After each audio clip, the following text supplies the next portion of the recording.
Hello everyone, welcome video. सबसे पहले सबसे इम्पोर्टेंट चीज, प्लीज चैनल को सब्सक्राइब कीजिए। आप वीडियो देख रहे हैं तो यार सब्सक्राइब तो कर ही सकते हैं, ठीक है। Don't have to pay anything for that. Further video को लाइक भी कर दीजिए और अपने दोस्तों के साथ, अपने कॉलेज में, अपने सारे फ्रेंड्स के साथ में शेयर भी करिए, दैट वो भी वीडियो देखें और उनको बोलिए कि वो भी इस वीडियो को सब्सक्राइब करें। अब स्टार्ट करते हैं इस वीडियो को। आई होप आपने part 1 of the POCSO act, जिसमें हमने इंट्रोडक्शन ऑफ प्रियम्बल के बारे में बताया है, वो वीडियो आपने ऑलरेडी देख ली। नहीं देखी है तो मैं रिक्वेस्ट करूंगा कि उस वीडियो को पहले देखें, उसके बाद इस वीडियो पे आए, नहीं तो आपको उतने अच्छे से समझ में नहीं आएंगी चीज, ठीक है। अब अगर आपने देख लिया है तो अच्छी बात है, नहीं देखा है कोई नहीं, देख लीजिएगा, आपको लिंक डिस्क्रिप्शन में मिल जाएगा, ठीक है। Let's start with the second part of. अब इस सेकेंड पार्ट में हम जो चीजें डिस्कस करेंगे, वो हम कुछ इंपॉर्टेंट प्रोविजंस को डिस्कस करेंगे और फिर साथ में हम लोग डेफिनेशंस में कुछ इंपॉर्टेंट डेफिनेशंस को डिस्कस करेंगे, आई एम सॉरी।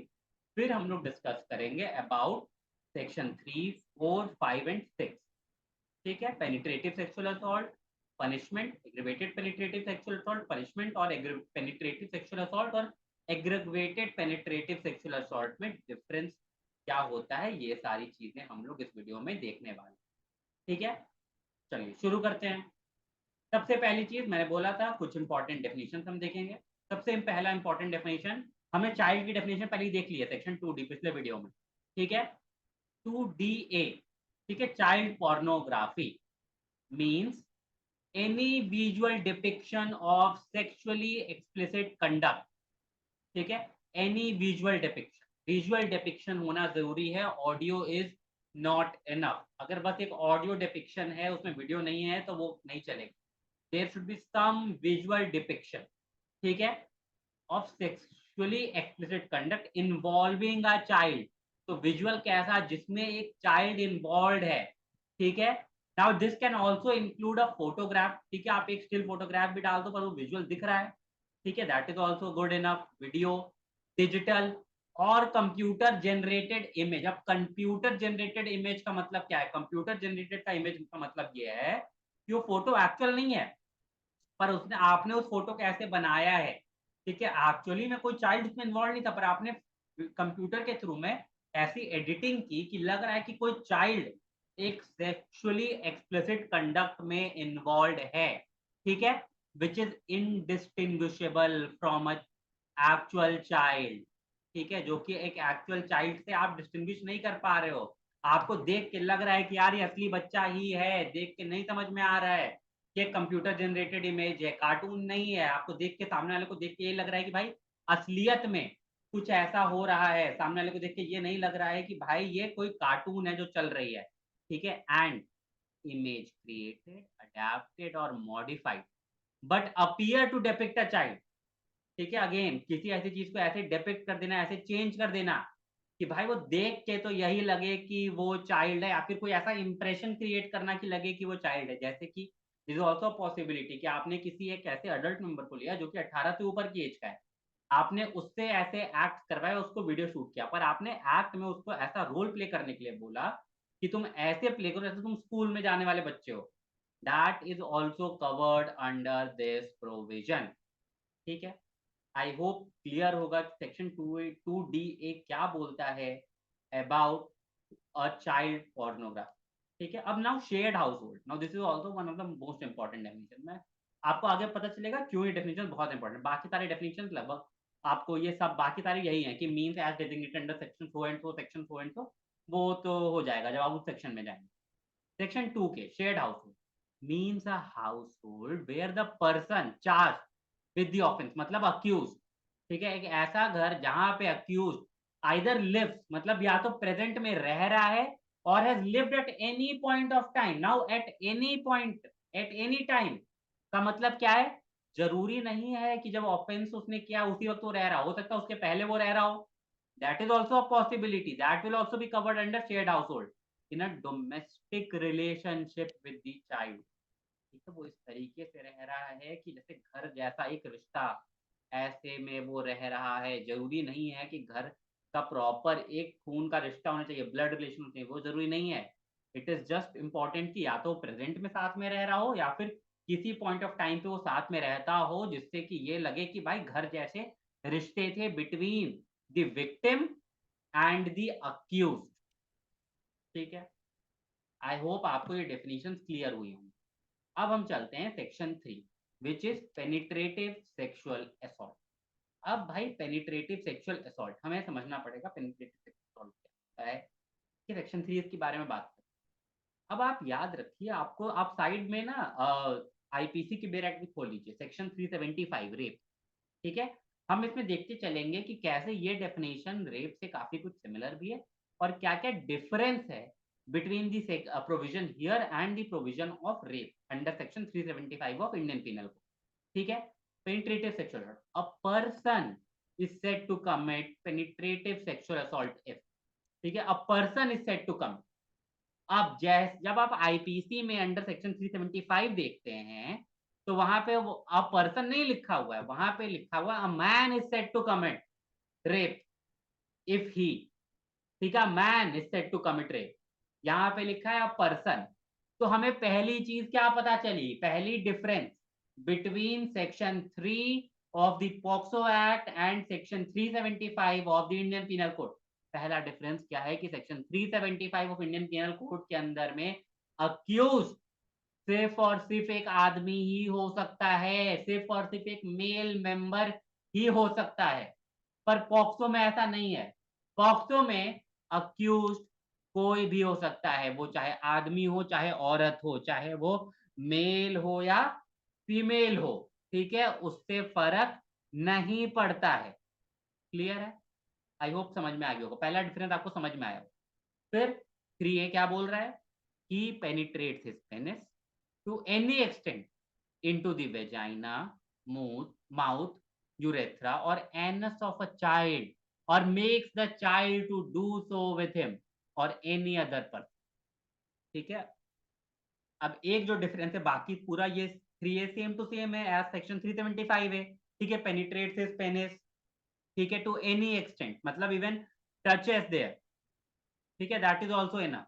ठीक है, इट्स नॉट वो proper penetration is not important, ठीक है, टच होना भी वहां पे इज मोर देन इनफ। ठीक है, नाउ ऑफ अ चाइल्ड, ठीक है, वेजाइना, माउथ, यूरेथ्रा और एनस ऑफ अ चाइल्ड और make the child to do so with him. IPC में वर्ड चाइल्ड की जगह पे क्या वर्ड यूज्ड है, तो वुमेन। आईपीसी में वर्ड क्या यूज्ड है, वुमेन। अब इससे एक और डिफरेंस हमें क्या पता चलता है कि यहाँ पे आईपीसी में victim can always be a women, that is a female person. ठीक है, अब सुप्रीम कोर्ट में चल रही है सेम सेक्स मैरिज ये सब की, उसमें एक डिस्प्यूट ये भी है through the side of the state कि द मोमेंट आप ये सब लीगलाइज करते हो, आई क्रिमिनल लॉ में बहुत डिफरेंस पड़ेगा, क्योंकि जो सारे ऑफेंसेस सिर्फ जिसमें सिर्फ मेल ऑफेंडर हो सकता है और वुमेन सिर्फ विक्टिम हो सकती है, वो सब चीजें काफी कुछ बदल जाएंगी। ठीक है, और ये डिमांड भी चली आई है हमेशा से कि जब आईपीसी को जब अमेंड किया जा रहा है प्रेजेंट डेट पे भी, तो डिमांड आती है कि रेप लॉज को न्यूट्रल किया जाए, जेंडर न्यूट्रल। ठीक है, पॉक्सो एक ऐसा एक्ट है इंडिया में जो कि जेंडर न्यूट्रल एक्ट है, यहाँ पे विक्टिम दोनों हो सकते हैं, मेल और female. Now it is not important कि गर्ल चाइल्ड ही हो, it can B also a boy child, it can be a male child, female child होना जरूरी नहीं है। आईपीसी में वुमेन लिखा हुआ है, आईपीसी में सिर्फ एक वुमेन हो सकती है, एक सिर्फ औरत हो सकती है, एक फीमेल हो सकती है। पॉक्सो में इंपॉर्टेंट नहीं है फीमेल होना, पॉक्सो में मेल या फीमेल दोनों हो सकते हैं विक्टिम। एंड साथ ही में आईपीसी में अक्यूज सिर्फ और सिर्फ एक आदमी हो सकता है, एक मैन हो सकता है, एक मेल पर्सन हो सकता है। अगेन पॉक्सो में मेल फीमेल दोनों अक्यूज हो सकते हैं। ठीक है, आई होप क्लियर हो ये बात, आपको समझ में आई हो कि क्या डिफरेंस है between the POCSO section 3 and section 375 of the Indian penal code. ठीक है, बी अगेन सब कुछ सेम है एज 375, अगेन चाइल्ड और वुमेन वाली डिफरेंस है। सी भी सब कुछ सेम है, डी में भी सब कुछ सेम है। ठीक है, ए बी और सी डी में, ए बी सी डी में डिफरेंस समझ लेते हैं। इसमें पेनिस की बात की गई है।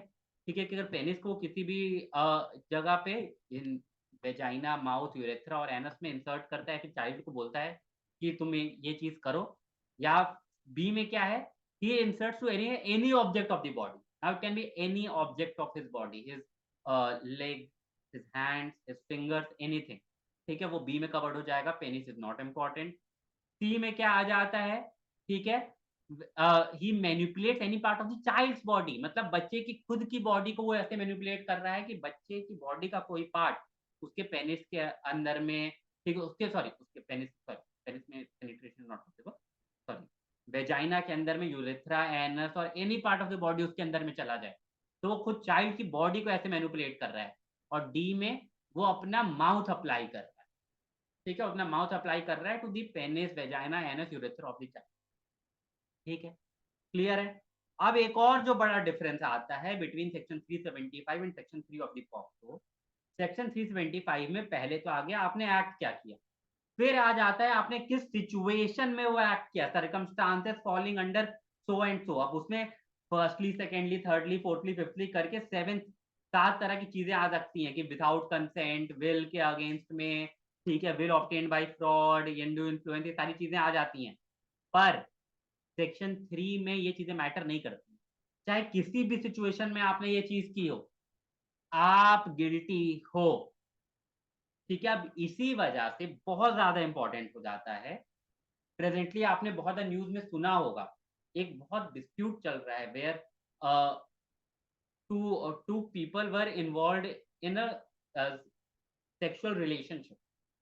अब जो लड़की थी उसकी एज 18 से कम थी, ठीक है, सी वाज 16 और 17, if I am not wrong, 16 और 17, सब कुछ विथ कंसेंट हुआ, फिर भी पनिश किया जा रहा है पॉक्सो में। क्यों? क्योंकि पॉक्सो में फर्क ही नहीं पड़ता है कि कंसेंट से हो रहा है, विदाउट कंसेंट हो रहा है, कंसेंट कैसे ऑब्टेन की, कोई मतलब नहीं है, आपने इन 4 में से कोई भी एक्ट कर दिया, आप गिल्टी हो भाई। आईपीसी वो चीज को देखता है कि भाई ये चीजें अगर मान लो ऐसे हो रही हो, कंडक्ट आपने किस सर्कमस्टांसेस में ये चीजें की, वो चीजों को देखा जाएगा, और वो आपका कंडक्ट इन आपके जिस सर्कमस्टांसेस में वो चीज आपने की है, वो 7 में से किसी एक चीज में फॉल करना चाहिए, तभी आप गिल्टी हो।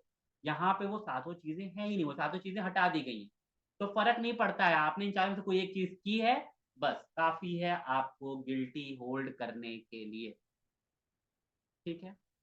आई होप ये पूरा आपको अच्छे से समझ में आया। देखिए, समझना बहुत ज्यादा जरूरी है, बहुत इजी है, ठीक है, पर बहुत लोग इसको इस तरह में पढ़ाते नहीं है। पॉक्सो आपको कहीं पे भी सिलेबस में नहीं मिलेगा जल्दी, इसीलिए बहुत ध्यान से सुनिए, तभी आपको बहुत अच्छे से समझ में आएगा। और अगर आपको समझ में आ रहा है तो प्लीज कमेंट करके अब हमें बताइए कि आपको अच्छा लग रहा है, ताकि हमें भी मोटिवेशन मिले और हम और इस तरह के वीडियोस और अलग अलग चीज़ों पे और अलग ऐसे एक्ट पे जो पढ़ाए नहीं जाते हैं कॉलेजेस में, कोचिंग सेंटर्स में, उन पे वीडियो बनाए। हमें कमेंट में ये भी बताइए आपको किन टॉपिक्स पे, किन एक्ट पे वीडियोस चाहिए। वीडियो को लाइक भी करिए और प्लीज़ सब्सक्राइब भी करिए, ताकि हम और ज़्यादा मोटिवेट हों। और अपने दोस्तों से भी बोलिए सब्सक्राइब करने के लिए, आपके दोस्त होंगे कॉलेज के, आपके लॉ स्कूल के दोस्त होंगे, अपने लॉ स्कूल में फैला दीजिए इस वीडियो, इस चैनल को, कि और सबसे बोलिए कि सारे लोग इसको सब्सक्राइब करें, ठीक है। सेक्शन 4 देखते हैं अब, सेक्शन 4 और सेक्शन 376 जहां पनिशमेंट दी हुई रेप में, उसमें भी डिफरेंस है भाई। क्या डिफरेंस है? सेक्शन 4 क्या कहता है, whoever commits penetrative sexual assault shall be punished with an imprisonment of either description, which shall not be less than 10 years but may extend to imprisonment for life and shall also be liable to fine, ठीक है। Now this क्या मतलब, आपको सजा minimum 10 साल, 10 साल से imprisonment for life, मतलब उम्र कैद की सजा हो सकती है, 10 साल से उम्र कैद तक की, ठीक है, आपको सजा होगी। पर ये चीज 376 से कैसे डिफरेंस है? सबसे पहली चीज, इम्प्रिजनमेंट, यहाँ पे सिर्फ इम्प्रिजनमेंट लिखा है, इसका मतलब ये सिंपल इम्प्रिजनमेंट की बात कर रहा है, ठीक है। However, now also it can be regress, but regress is not compulsory, ठीक है। 376 यहाँ पे बोलता है रिग्रेस इम्प्रिजनमेंट, तो सेक्शन 376 में आपको सिंपल इम्प्रिजनमेंट होगी ही नहीं, आपको रिग्रेस इम्प्रिजनमेंट ही होनी है, ठीक है।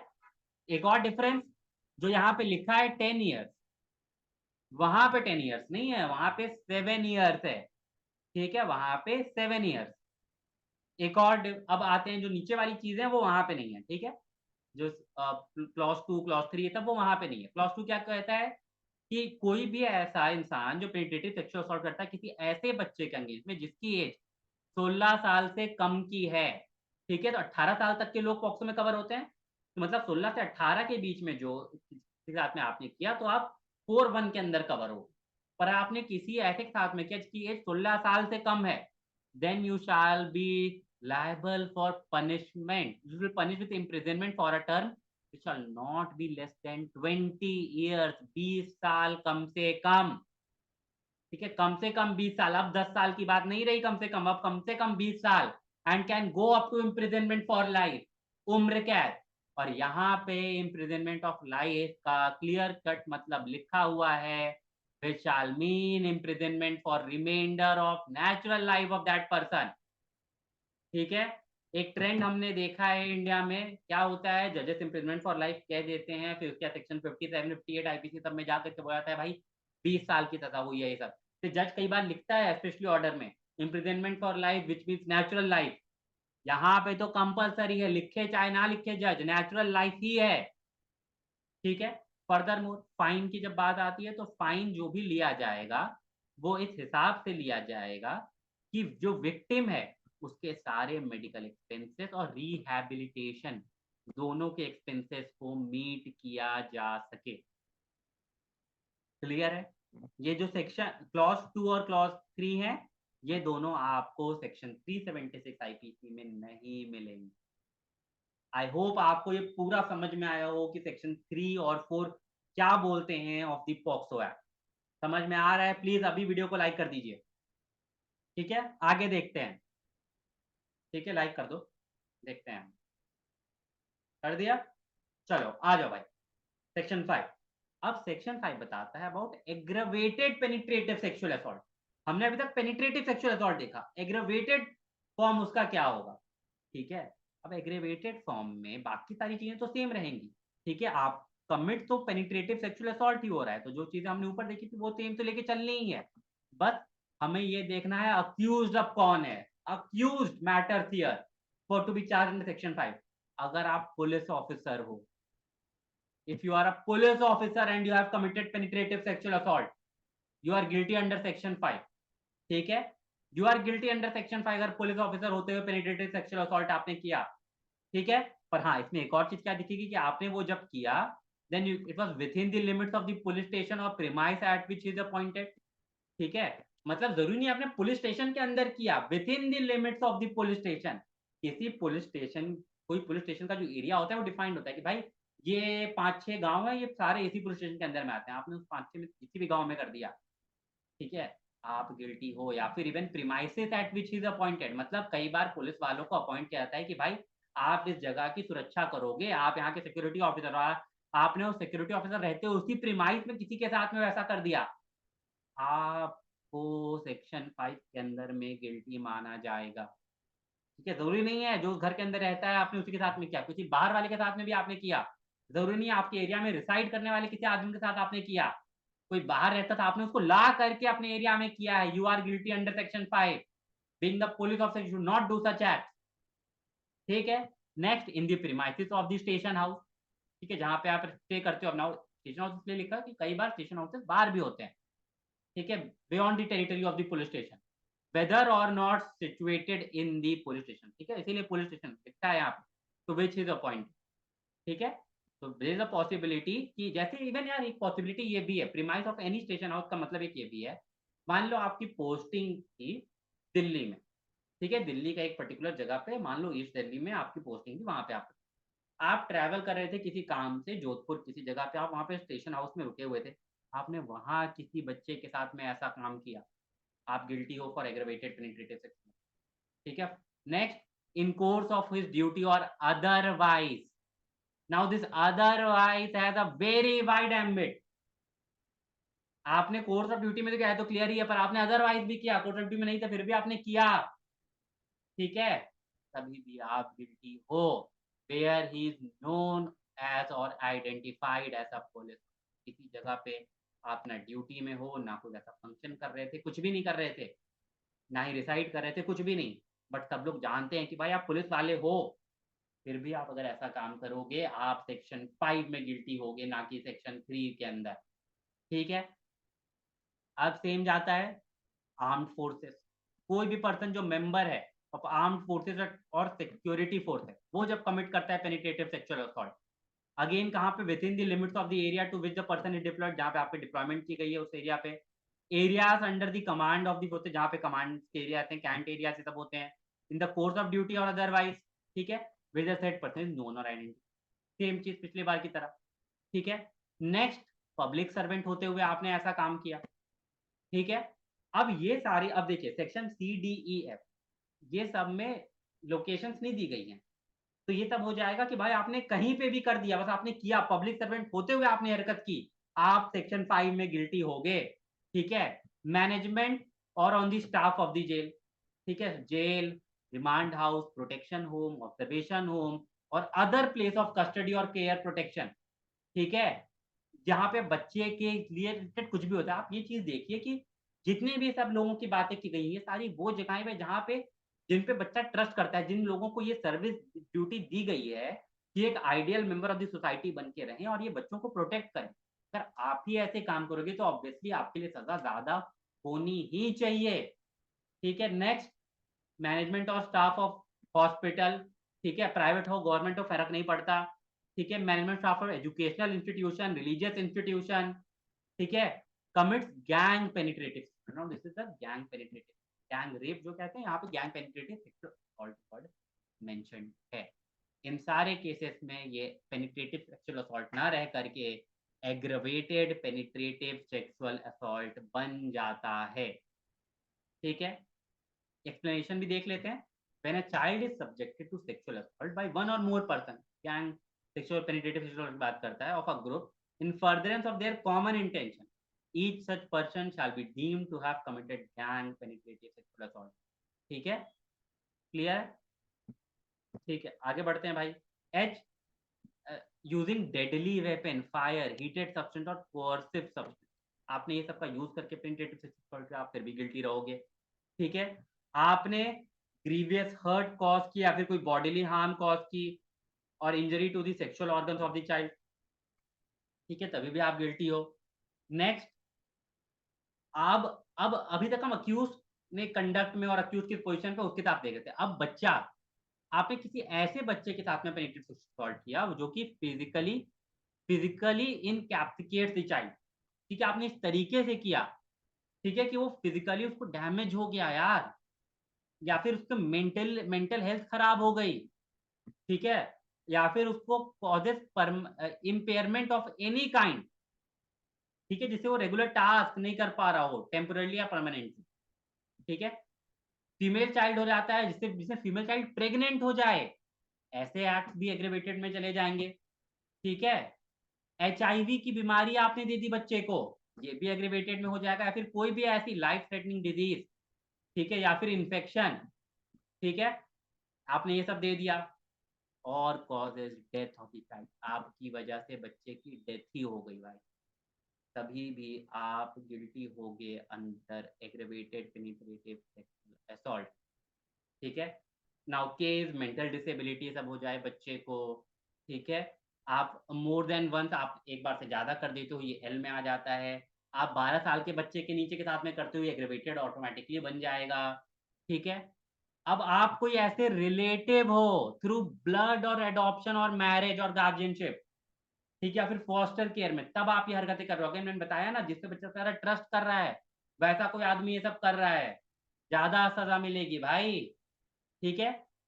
whoever being in the ownership management or staff of any institution providing service to the child, कोई भी आप सर्विस दे रहे हो, कोई भी सर्विस, ठीक है, आप बच्चे को रखने के सर्विस देते हो, ठीक है, या फिर आपकी सर्विस ये है कि आप घर पे आके बच्चों का ख्याल रखते हो, ठीक है, बेबी केयर करते हो, ठीक है, ये सारी चीजें कभी भी, ठीक है, या फिर you are in a position of trust और authority of a child, again मैं बोला ना, भरोसा तो तोड़ेगा उस पर ज्यादा सजा होगी भाई, या फिर आपको पता है that the child is pregnant still you do such act, ठीक है, या फिर आप मर्डर करने का कोशिश अटेम्प्ट भी कर रहे हो, बच्चे को, बच्चे की डेथ में आपने अटेम्प्ट किया, बच्चे का पेनिट्रेटिव असॉल्ट किया और आपने मर्डर करने की कोशिश कर दी, तभी भी आप गिल्टी हो, ठीक है।